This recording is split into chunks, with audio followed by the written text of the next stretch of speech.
Hi friends, எல்லோருக்கும் வணக்கம். This is Shivaji. Friends, video போகிறதுக்கு முன்னாடி என்னோடய சப்ஸ்கிரைபர்ஸ் வியூவர் ஃப்ரெண்ட்ஸ் எல்லோருக்கும் என் மனமார்ந்த நன்றிகளை தெரிவிச்சுக்கிறேன். ஃப்ரெண்ட்ஸ், இந்த நிஃப்டி 50, பேங்க் நிஃப்டி, சென்செக்ஸ் இதனுடைய அப்டேட்ஸ் பார்க்குறதுக்கு முன்னாடி சில விஷயங்கள் உங்கள் கூட ஷேர் பண்ணலாம் அப்படின்னு இருக்கிறேன். அதாவது இந்த ட்ரேடிங்கில் சக்ஸஸ்ஃபுல் அண்ட் ஃபெயிலூர் சீசன் வரும். அதாவது ஒரு மாதம் 2 மாதம் தொடர்ந்து நம்மளுடைய ட்ரேடிங் அக்யூரஸிலாம் பார்த்திங்கன்னா ஒரு நல்ல லெவலில் சூப்பராக போயிட்டுருக்கும். சில டைம் என்ன பார்த்தீங்கன்னா பேக் டு பேக் ஒரு தொடர்ந்து 2 SL 3 SL அது மாதிரி சில நாட்களும் வரும்.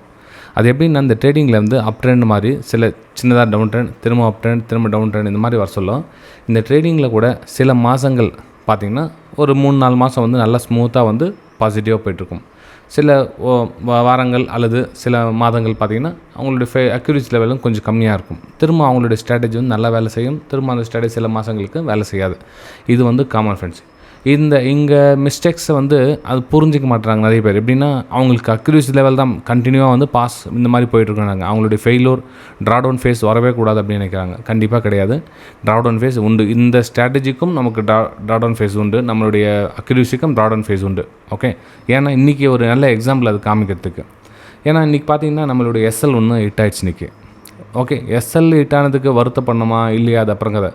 SL ஹிட் ஆகிடுச்சு. அந்த SL ஹிட் ஆனதுக்காக நம்மளோட ஃபெயிலூர் அந்த இதில் தான் நம்ம சேர்த்துக்கணும். நம்ம க்ரீனில் போயிட்டே இருக்கோம் அப்படின்றப்போ சம்டைம்ஸ் இந்த மாதிரி லோவில் ஃபார்மேஷன் பண்ணி கீழே வர மாதிரி நம்மளுடைய ஃபெயிலூர்த்தையும் இதில் கொஞ்சம் சேர்த்துக்கணும். திரும்ப அதுக்கான ஒரு பாசிட்டிவ் டேஸ் வரும். திரும்ப அகைன் அப்மோ ரைட்டுங்களா. சரி, இன்றைக்கி ஃபெயிலூர் ஏன் ஆச்சு? இன்றைக்கி ஒரு கேப் டவுன் ரைட்டுங்களா. கேப் டவுன் ஆகிட்டு மார்க்கெட்டு ரிகவர் ஆச்சு. ரிகவர் ஆனதுக்கப்புறம் தான் கேப் ரீஃபில் பண்ணிச்சு. இந்த இதில் கேப் ரீஃபில் பண்ணிச்சு. கொஞ்சம் வெயிட் பண்ணிகிட்டே இருந்தோம். இந்த 23,260க்கு கீழே ஒரு செல்லிங்கான பிளான் பண்ணியிருந்தோம். ஆனால் மார்க்கெட் பார்த்தீங்கன்னா மேலே போயிடுச்சு. ஸோ மேலே போய்ட்டு ட்ரெண்ட் லைனுக்கு ட்ராப் பண்ணி இந்த பிரேக் டவுனில் ஒரு வாய்ப்புகள் பார்க்கலாம் அப்படின்னு அட்வான்ஸ் லெவலில் பார்த்தோம். இந்த பிரேக் டவுனும் நல்லா அழகாக பிரேக் டவுன் ஆச்சு.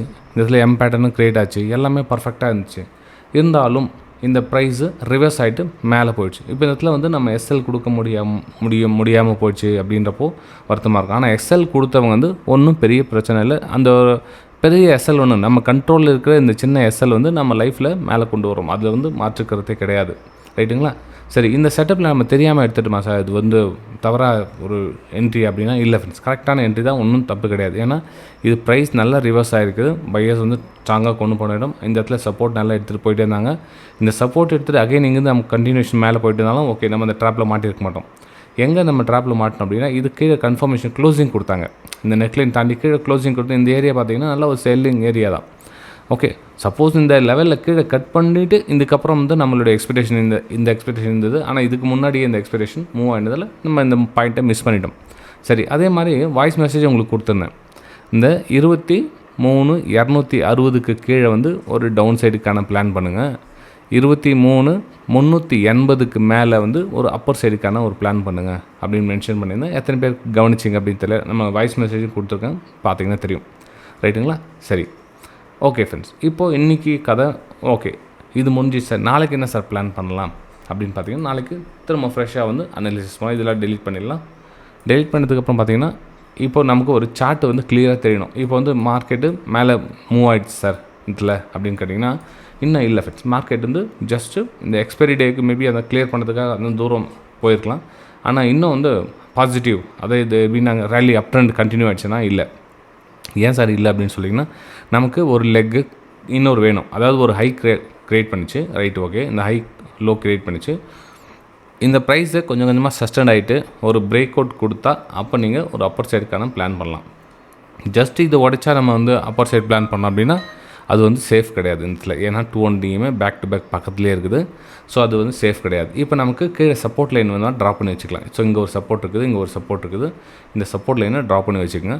ப்ரைஸ் ஒரு வேளை அகைன் கண்டினியூ டவுன்ஃபால் ஆச்சு அப்படின்னா இதெல்லாம் உங்களுக்கு சப்போர்ட் லைனாக ஒர்க் ஆகும். அதாவது இந்த 23,400 பார்த்திங்கன்னா உங்களுக்கு ஒரு சப்போர்ட் லைனாக ஒர்க் ஆகும் இந்த ஏரியா ரைட்டுங்களா. ஸோ இந்த ஏரியா சப்போர்ட் லைனாக ஒர்க் ஆகும். நமக்கு ஒரு ப்ரைஸ் இந்த ஏரியா கன்சல்டேஷன் ஆகிட்டு உங்களுக்கு பிரேக் அவுட் கொடுத்தால் நீங்கள் ஒரு அப்பர் சைடுக்கான ஒரு பிளான் பண்ணலாம். டேரெக்டாக உங்களுக்கு அப்படியே ஒரு க்ரீன் கலர் கேனில் பிரேக் அவுட் கொடுக்குது அப்படின்னா அதில் அப்பர் சைடை அவாய்ட் பண்ணிவிடுங்க. ஏன்னா அந்த 200 ஒரு ரெசிஸ்டன்ஸ் லைனாக ஒர்க் ஆகும். ஆனால் இந்த 200 லைனுக்கிட்ட உங்களுக்கு ரெசிஸ்டன்ஸாக ஃபார்ம் ஆகிட்டு கொஞ்சம் நேரம் ஹோல்ட் ஆகிட்டு பிரேக் அவுட் கொடுக்குதுன்னா இந்த 200 லைனை பிரேக் அவுட் ஆகிடும். ஆனால் சிங்கிள் கேண்டில் வந்து பிரேக் அவுட் கொடுக்குது அப்படின்னா மேபி அந்த இடத்துல ஒரு ட்ராப் நம்ம இங்கே மாட்டணும் இல்லையா, ஸோ இந்த மாதிரி வரும் மாற்றத்துக்கான சான்ஸ் இருக்கும். ஸோ அந்த இடத்துல கொஞ்சம் இந்த சில விஷயங்களை கவனிச்சிங்கன்னா பெட்டராக இருக்கும். ரைட்டுங்களா? சரி, இது வந்து சினாரியோ 1. சரி சார், இந்த பக்கம் மார்க்கெட்டு ப்ரைஸ் மேலே போகல, ப்ரைஸு இப்படியே திரும்பிடுச்சுன்னு வச்சுக்கலாம். ஃபார் எக்ஸாம்பிள் இந்த இதில் மேலே போல் மார்க்கெட் இப்படியே திரும்பிடுச்சு அப்படின்னா உங்களுக்கு டார்கெட் அப்படின்னு பார்த்தீங்கன்னா அந்த 23,400 வந்து நீங்கள் ஃபஸ்ட் லெவலில் நீங்கள் டார்கெட்டாக கன்சிடர் பண்ணிக்கலாம். இந்த இடத்துல நீங்கள் எக்ஸிட் ஆகலாம். அந்த இன்ட்ராடே ட்ரேடிங்காக இந்த விஷயத்த சொல்கிறேன். உங்களுக்கு எஜுகேஷன் பர்பஸ்க்காக நீங்கள் யூஸ் பண்ணிக்கலாம், தப்பு இல்லை நினைக்கிறேன் நான். ரைட்டுங்களா? ஸோ ப்ரைஸு மேலே போகாமல் அப்படியே திரும்பிடுச்சு அப்படின்னா நீங்கள் இந்த 23,400 வரலும் நீங்கள் எக்ஸ்பெக்டேஷன் பண்ணலாம். அதுக்கு ப்ரைஸ் சஸ்டெண்ட் ஆகிட்டு மூவ்மெண்ட் ஆக்சுவலாக நமக்கு டபுள் பாட்டம் மாதிரி உங்களுக்கு க்ரியேட் ஆகும். ஸோ நெக்லைனு பெரிய டைம் ஃப்ரேமில் ஒரு பிரேக் அவுட் வந்து அப்போ நீங்கள் ஸ்ட்ராங்கான ஒரு அப் ட்ரெண்டை நீங்கள் எதிர்பார்க்கலாம். ரைட்டுங்களா? சரி, இது வந்து நிஃப்டி 50ல் என்னோடய வியூஸை நான் ஷேர் பண்ணிக்கிட்டேன். நெக்ஸ்ட் நம்ம பேங்க் நிஃப்டி பார்க்கலாம். இங்கே பார்த்தீங்கன்னா தெரியும், பேங்க் நிஃப்டி ஒன்றும் பெருசாக ஒன்றும் மூவ் ஆகலை. நிஃப்டி 50 தான் வந்து மூவ் ஆச்சு. எக்ஸ்பைரி மேபி இருக்கலாம் அதனால். ரைட்டுங்களா? சரி, இப்போது இந்த காலையில் அது சொன்னேன் இல்லையா, அந்த நிஃப்டி 50ல் ஃபால் ஆனது அந்த சேம் சுச்சுவேஷன் இது. ஆனால் ப்ரைஸ் இன்னும் கொஞ்சம் ஃபால் ஆகிருக்குது இல்லை, ஆனால் நிஃப்டி 50ல் ஃபால் ஆகலை. கண்டினியூ இது வெள்ளத்துக்கு முன்னாடி அப்படியே மேலே மூவ் ஆகிடுச்சு. ரைட்? சரி, இப்போது நெக்ஸ்ட் என்ன சார் சுச்சுவேஷனா, இதில் கூட சேம் சுச்சுவேஷனாக மார்க்கெட்டு மேலே போகாமல் இப்படி ப்ரைஸ் ரிவர்ஸ் ஆகிடுச்சு அப்படின்னா இந்த இடத்துல வந்து இது சப்போர்ட்டாக ஆக்ட் பண்ணுறதுக்கான வாய்ப்புகள் இருக்குது. இந்த 53,500 லெவல் இது இன்ட்ராடே ட்ரேடிங்காக நீங்கள் இந்த லெவல்ஸை யூஸ் பண்ணிக்கலாம். இதெல்லாம் பார்த்தீங்கன்னா ஒரு ரெசிஸ்டன்ஸ் தான் ஆக்ட் பண்ணும். ரைட்டுங்களா?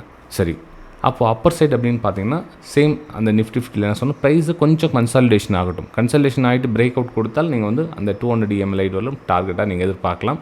ஆனால் டேரெக்டாக இந்த லைனில் ஒரு க்ரீன் கலர் கேண்டில் ஃபார்மேஷன் ஆகுதுன்னா டேரெக்டாக வந்து அப்பர் சைடு எனக்கு வந்து அவ்வளோ இன்ட்ரெஸ்டிங் இல்லை. ஆனால் ப்ரைஸ் கன்சாலிடேஷன் ஆகிட்டு ஒரு பிரேக் அவுட் கொடுக்குது அப்படின்னா ஓகே, அதில் வந்து நீங்கள் ஒரு மூமெண்டம் பார்க்கலாம். ரைட்டுங்களா? ஸோ இது வந்து நிஃப்டி 50ல் என்னோடய வியூஸை நான் உங்கள் கூட ஷேர் பண்ணிக்கிறேன். ரைட்? சரி, நெக்ஸ்ட்டு என்ன சார் பிளான் சென்செக்ஸில் அப்படின்னு பார்த்தீங்கன்னா சென்செக்ஸ்லேயும் கிட்டத்தட்ட நிஃப்டி 50யும் ஒரே மாதிரி தான் ஆக்ட் பண்ணிகிட்ருக்கு. ஸோ இதுலேயும் சேம் சுச்சுவேஷன் தான். மார்க்கெட் மேலே போகாமல் அதாவது இது ஒரு டாப்பாக கன்சிடர் பண்ணி கீழே வந்துச்சுன்னா நமக்கு டபுள் டாப் கன்சிடர் பண்ணி மார்க்கெட்டு எம்பேட் மாதிரி க்ரியேட் பண்ணி கீழே வருவதற்கான ஒரு வாய்ப்புகளை பார்க்கலாம். ஆனால் ப்ரைஸ் கன்சல்டேஷன் இந்த லோ பிரேக் பண்ணாமல் இங்கேயே கன்சல்டேஷன் ஆகிட்டு இருக்குதுன்னா ஒரு பிரேக் அவுட்டுக்கான ஒரு வாய்ப்புகளை பார்க்கலாம். 75,200 75,400 வரலும் மேலே அப் சைடுக்கான மூமெண்டம் பார்க்கலாம். கீழே சப்போர்ட் அப்படின்றப்போ இந்த லெவல் தான் உங்களுக்கு சப்போர்ட் லெவலில் ஆக்ட் பண்ணும். ஓகே, ஏன்னா இப்போ ரெசிஸ்டன்ஸ் இருந்தது. ஸோ இந்த இடத்துல மேபி சப்போர்ட் லெவலில் ஆக்ட் பண்ணதில்ல. ரைட்? சரி ஃப்ரெண்ட்ஸ், இந்த வீடியோ உங்களுக்கு பிடிச்சிருக்கு. பிடிச்ச மறக்காமல் உங்களுடைய லைக்ஸ் அண்ட் கமெண்ட்ஸை பதிவு பண்ணுங்கள். நம்ம அடுத்த வீடியோ சந்திக்கலாம். தேங்க்யூ.